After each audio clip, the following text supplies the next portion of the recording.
Welcome to my YouTube channel എൻ്റെ വഴികൾ. ഏവർക്കും എൻ്റെ വഴികളിലേക്ക് സ്വാഗതം. ഇതുവരെ എൻ്റെ ചാനൽ സബ്സ്ക്രൈബ് ചെയ്യാത്തവർ സബ്സ്ക്രൈബ് ചെയ്യുക. വീഡിയോ ഇഷ്ടമായാൽ ലൈക്ക് ചെയ്യുക, ബെൽ ബട്ടൺ അമർത്തുക.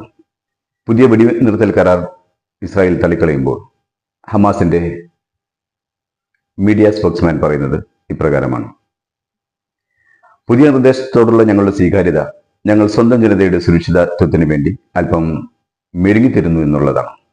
ഈജിപ്തിലെയും ഖത്തറിലെയും ഞങ്ങളുടെ സഹോദരങ്ങളോട് ഞങ്ങൾ അഗാധമായ നന്ദി അറിയിക്കുന്നു. മീഡിയേറ്റേഴ്സ് പുതിയ കരാർ നെതന്യാഹുവിന്റെ മേശപ്പുറത്ത് വെച്ചിട്ടുണ്ട്.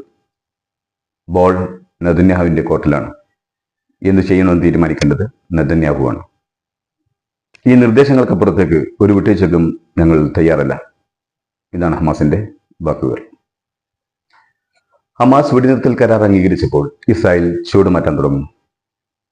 ഒരിക്കലും ഹമാസ് വെടിനിർത്തൽ കരാർ അംഗീകരിക്കില്ലെന്നായിരുന്നു ഇസ്രായേൽ കരുതിയിരുന്നത്.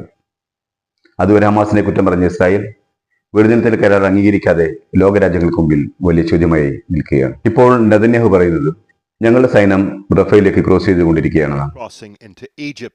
A way in for aid, a way out for some trying to flee.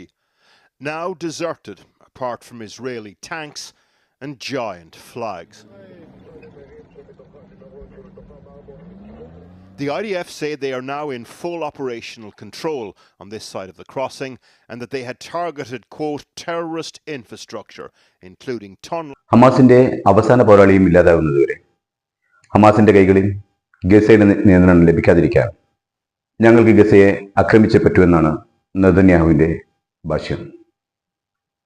ഇസ്രായേലിന്റെ കവചിത വാഹനങ്ങൾ റഫയുടെ അതിരുകൾ ഭേദിച്ച് റഫ ക്രോസ് കൈയടക്കി കഴിഞ്ഞു. ഇനിയൊരു സഹായം റഫയിലേക്ക് എത്താതിരിക്കാനുള്ള എല്ലാ വഴികളും അടച്ചു. ഇന്നലെയും നിർദോഷികളായ കുട്ടികളും സ്ത്രീകളും അടക്കം നിരവധി പേർ റഫയിൽ ഇസ്രായേൽ ആക്രമണത്തിൽ കൊല്ലപ്പെട്ടു.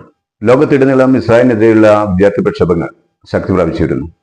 ലണ്ടനിലെ കേംബ്രിഡ്ജ് യൂണിവേഴ്സിറ്റി, ഓക്സ്ഫോർഡ് യൂണിവേഴ്സിറ്റി എന്നിവിടങ്ങളിലും വിദ്യാർത്ഥി പ്രക്ഷോഭങ്ങൾ അരങ്ങേറുകയാണ്. ഇസ്രായേലിനെ ന്യായീകരിക്കാൻ യൂറോപ്യൻ രാജ്യങ്ങൾ ആയുധങ്ങൾ നൽകുന്നതിൽ നിന്ന് വിട്ടുനിൽക്കണമെന്ന് അവർ ആവശ്യപ്പെടുന്നു.